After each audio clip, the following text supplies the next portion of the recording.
welcome to MyFrenchWebradio, the radio of the Alliance Française of Malaysia, based in KL and Penang. Today, you're listening to an episode of the program 5 Questions to 5 Questions à. Enjoy!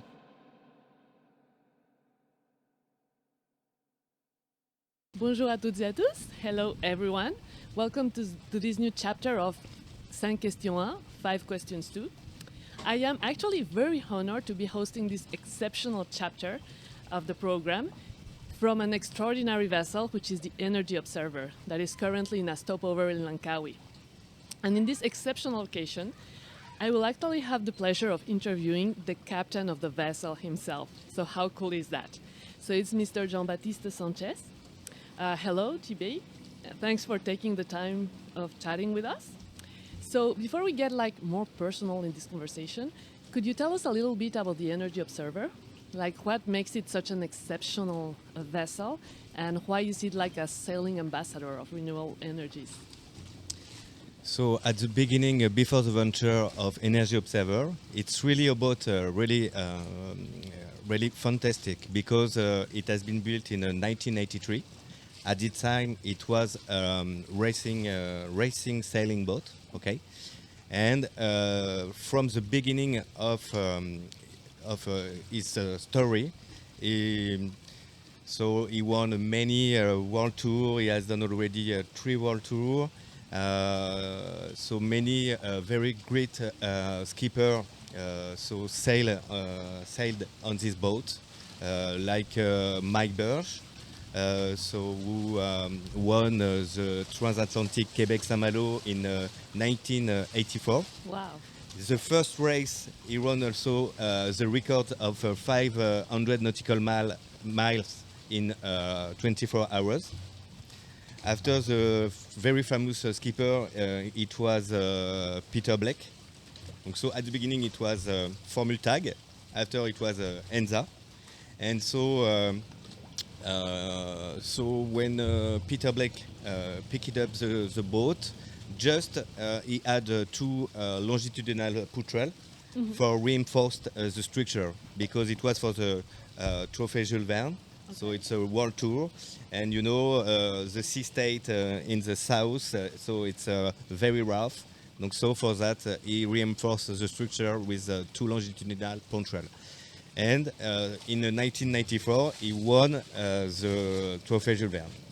Wow, so he has a long history. Yes, very long record. story. Yeah. You see, you feel really something when you are on this boat, so it's really cool. And for us, because this boat has been built in composite fiber, Kevlar and carbons, as you know, it's not so clean. So it's for that it was really important for us for making sense to recycle a boat for our venture. Okay, so you gave it a second life. Yes, exactly. And so what's the second life of this Energy Observer? Why is it so relevant? Now the boat is totally different, because we pick up 2 sails, but at this time it was only 1 big mast. And also what is very funny, it's at the beginning, the weight of the ship was only 14 tons, 14 tons, and now the weight is 34 tons. Wow. So we integrate the nacelle, all the center part, it's the living space, and after we integrate many systems in the floaters and the solar panel on deck.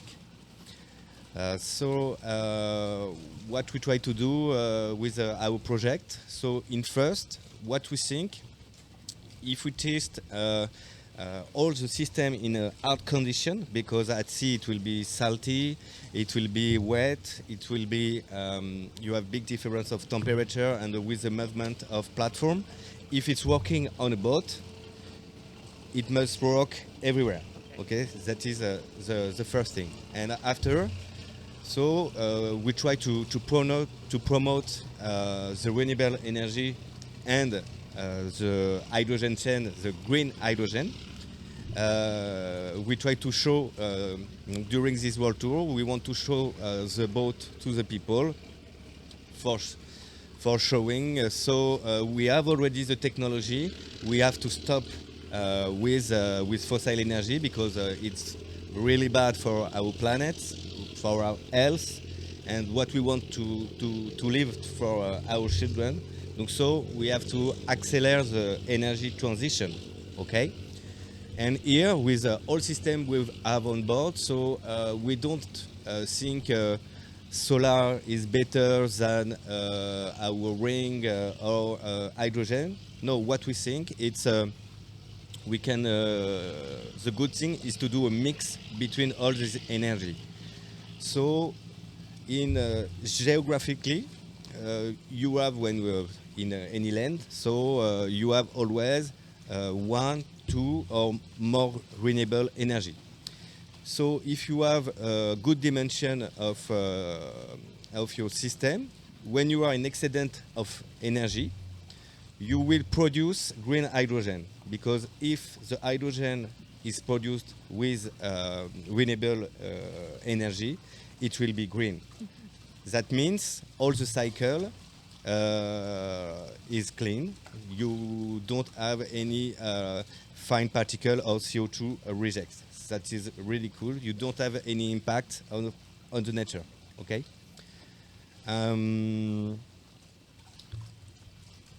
I guess that answers pretty much the question.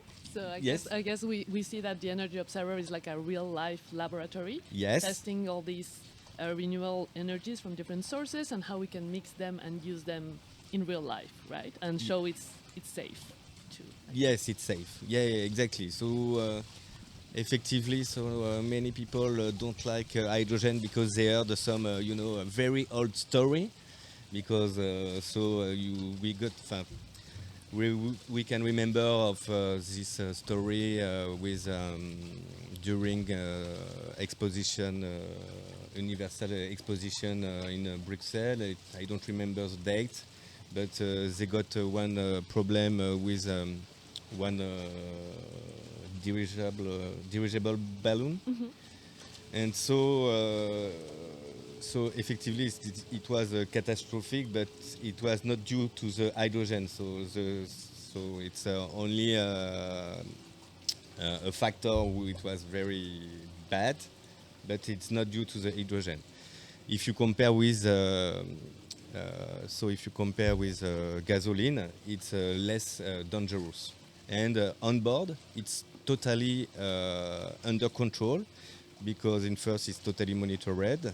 And after our tanks, for example, they are outdoor. Donc you cannot have the percentage of hydrogen, a dangerous percentage of hydrogen in the air, in first. And in the compartment, after, we analyze and continue the percentage of hydrogen in the air. So if we have a percentage, for example, I don't know, but 30% of hydrogen in the local, all the system will stop automatically. We have an extra fan, for renewing the air in the local. As you can see, it's totally under control. Okay, thank you very much. It's reassuring for your crew and for everyone else. So now that we talked a little bit about Energy Observer, can we talk a little bit about you? Because it's kind of very exciting to be interviewing the captain of a ship. So what's your role as a captain? And could you tell us a little bit more about how you got into this adventure? So I'm very lucky to be on this boat. I know. For me, my background, I'm a merchant marine officer. I have a 20-year experience on different kind of ship as cargo bulk carrier, cruise liner, ferry boat, supply boat. So I see many things. And as a deck officer and also engine officer, because in France we have the dual ticket. Donc so it's for that. It was not so. It was a normal thing for me to try to get this job, and also I have the chance to be from Saint-Malo, and the project was born. Was born in Saint-Malo. Donc so effectively.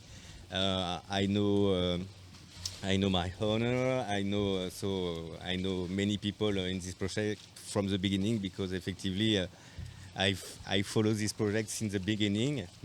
I joined the team at the end of 2017. It was the end of the France tour for the first time.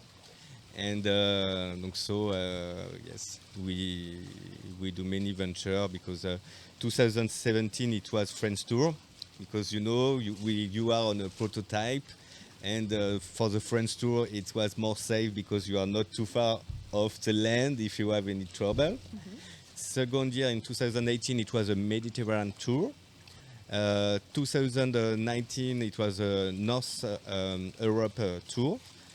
We have been till Spitzberg by 80 degrees of latitude north. Wow. It was very cold because same if it was in August because in winter time you have ice.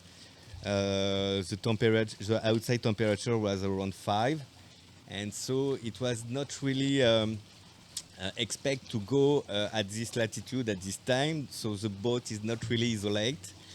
So it was really cold. And after 2020, we start by a transatlantic. So between Capo Verde and Martinique, it's in French Antilles. This year it was really difficult because with COVID, it was not possible to go everywhere. So we have sailed around the Caribbean Sea, but only it was not possible to disembark. So that's like this. And so we finished by the French Guiana, where we have been invited by the CNES and the CSG. It's the European Spatial Center.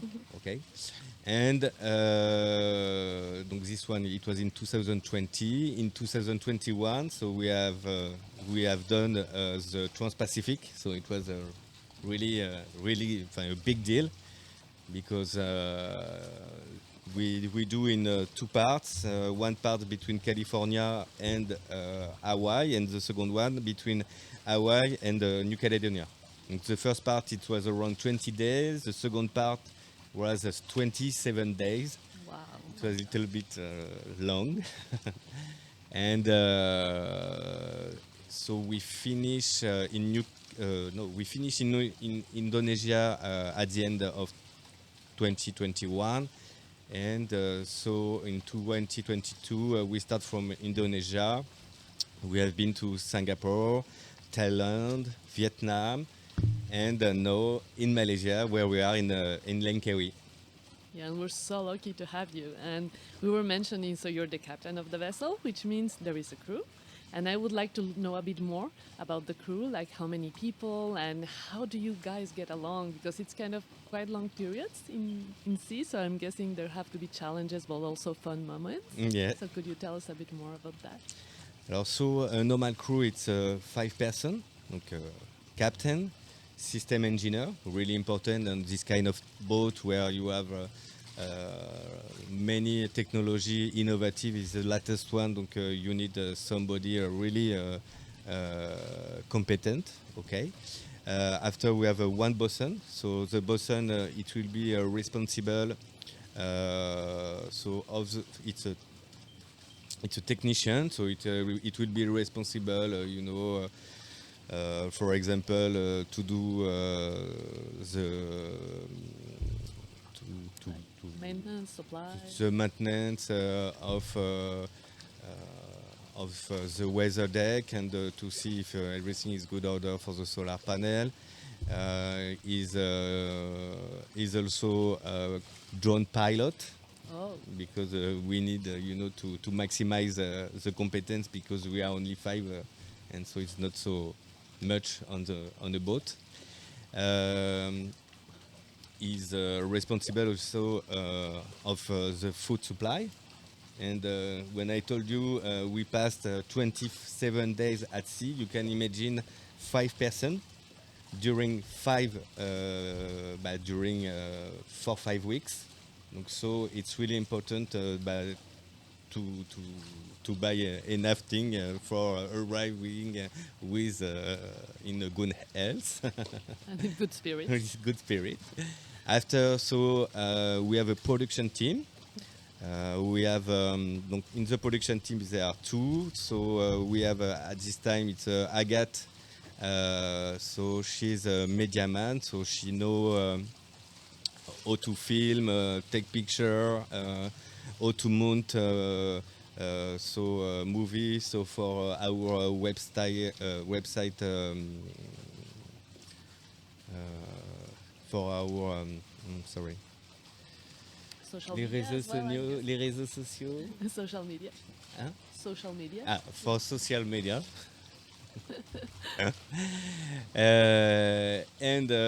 So with her at this moment we have Katia. So it's a scientist embarked. So she's a specialist. Is a biologist marine. So she's doctor and she's specialist. For example, for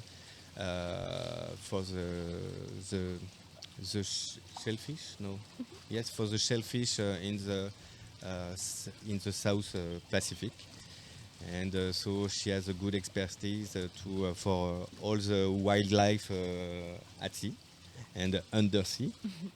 And we have also another woman, Beatrice. So she's more expert for all the renewable energy.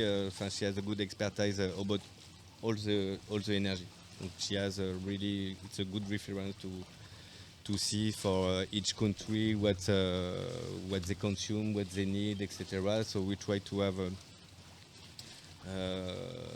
a good expertise of each country we visit. Okay, so I understand you guys know each other very well. So you Yes. function as a family. How do you solve conflicts, or do you don't really have so many and you just have a lot of fun, or how does it work? So we try to share, all the things we have to do. For example, we share the watch keeping. Donc everybody do watch keeping. We share the homework. We share also the cooking. Donc, so it's cool because in this team everybody like to cook. And so we are French, so we like to eat. Well. Very important for us. And after, we have many activities where we can watch movie, we read book, we have games, society games. Generally, so we don't have a big trouble, but effectively sometimes after a long time, so it can be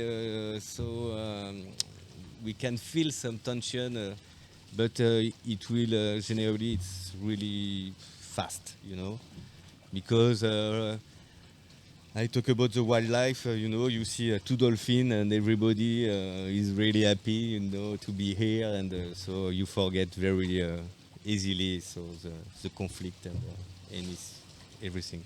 Great.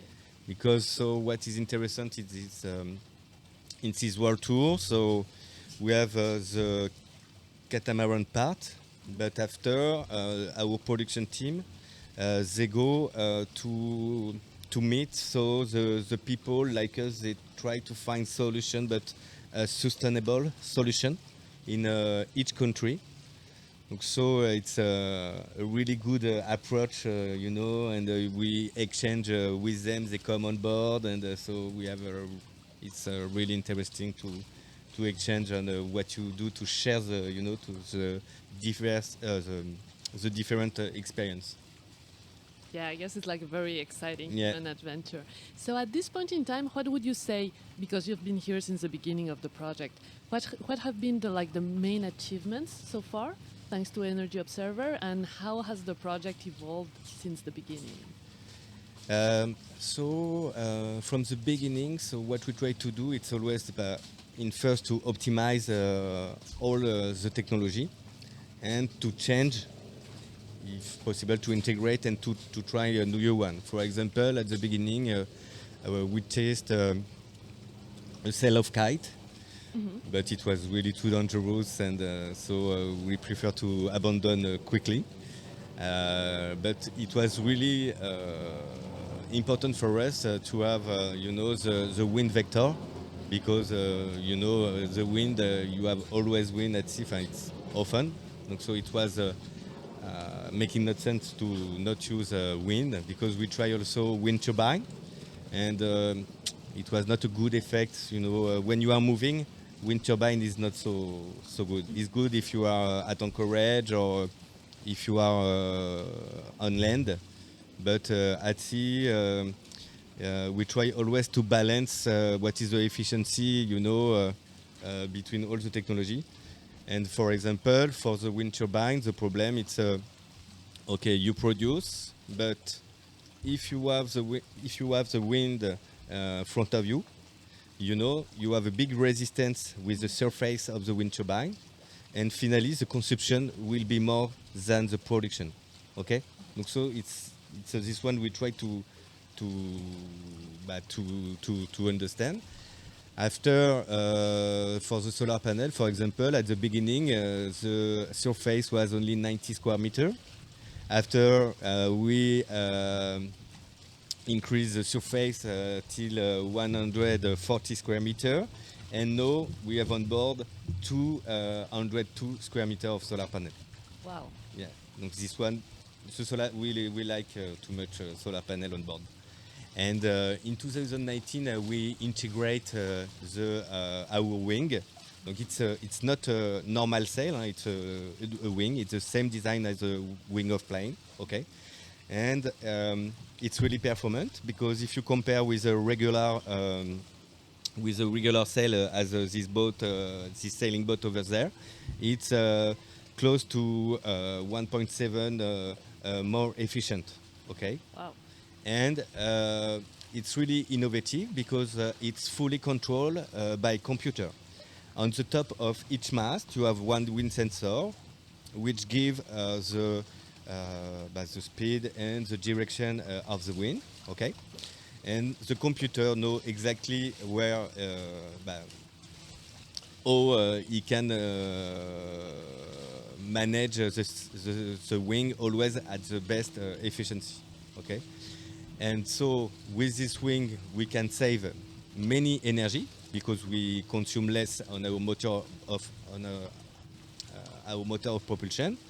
And also, if we have enough wind, we can produce indirectly electricity.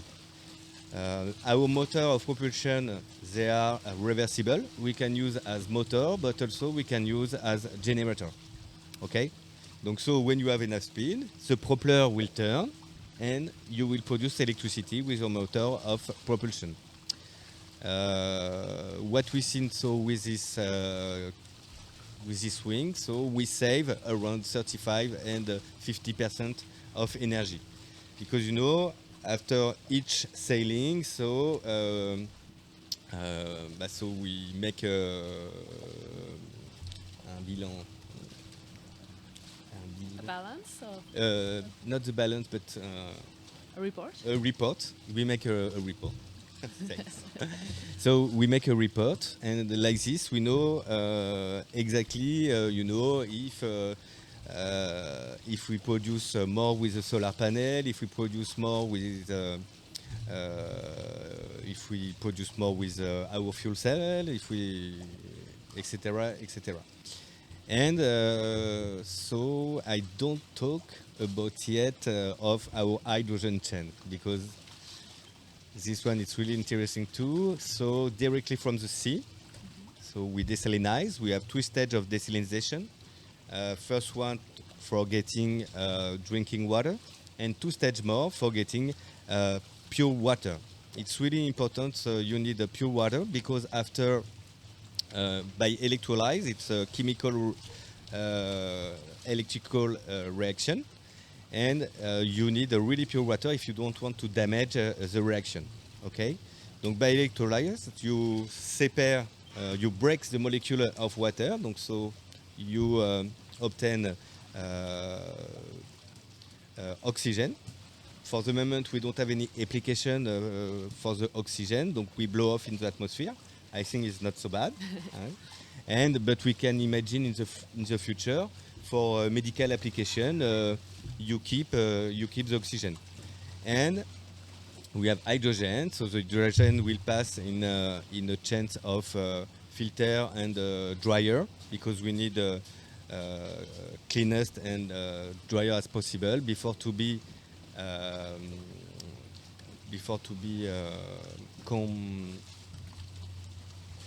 compressed. Before to be compressed by 2 stages of compression. First one, we compress from 20 to 150 bar, and second one for compressing till 350 bar. When we are full of hydrogen, we have 62 kilograms of hydrogen. Okay, it's a 2 megawatt hour of energy. Donc 50% it's electricity form, and 50% it's heating form. Donc so same the heating is important for us, because what we try to do, we heat hot water ballast, for the bathroom application, for the kitchen, etc. So we try to pick up, all the calorie. What may I say? So on the hydrogen, so it's really interesting for mobility reason, because effectively you take more volume, but it's very light if you compare with battery. Okay, so if you compare with our 2 pack of of our battery lithium-ion, so we have 100 kilowatt hour.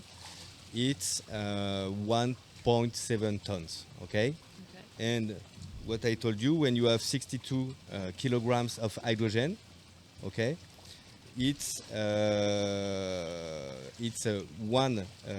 megawatt hour. Okay, for approximately, if you add all the system in the hydrogen chain, okay, it means the 2 stage of desalination, the electrolyzer, the compressor, the tanks, and the fuel cell.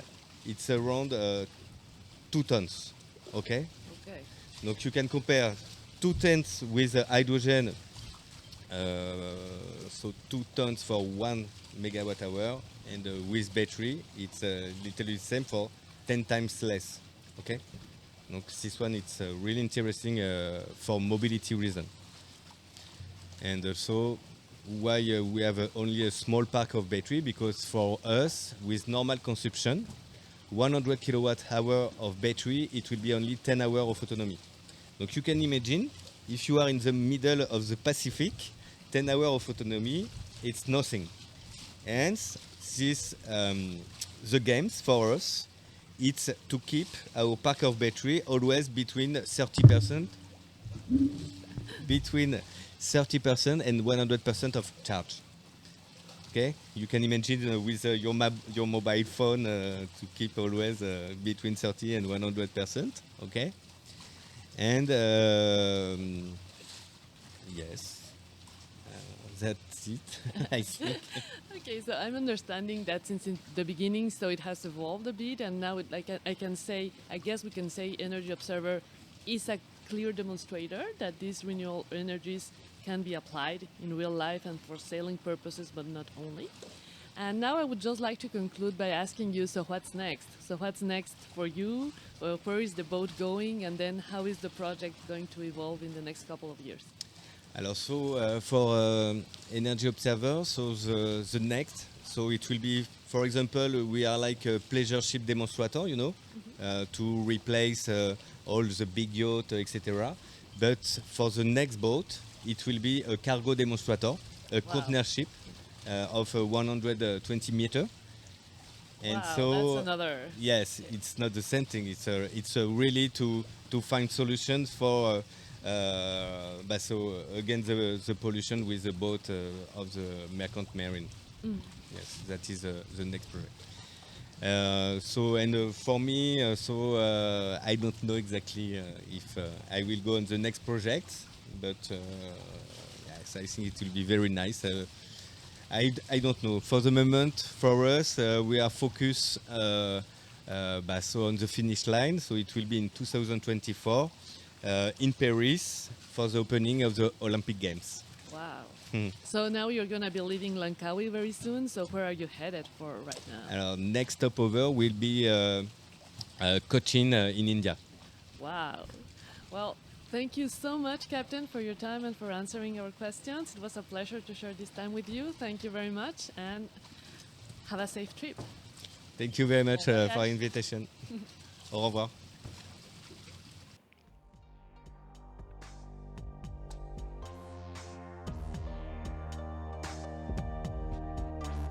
Thank you for listening.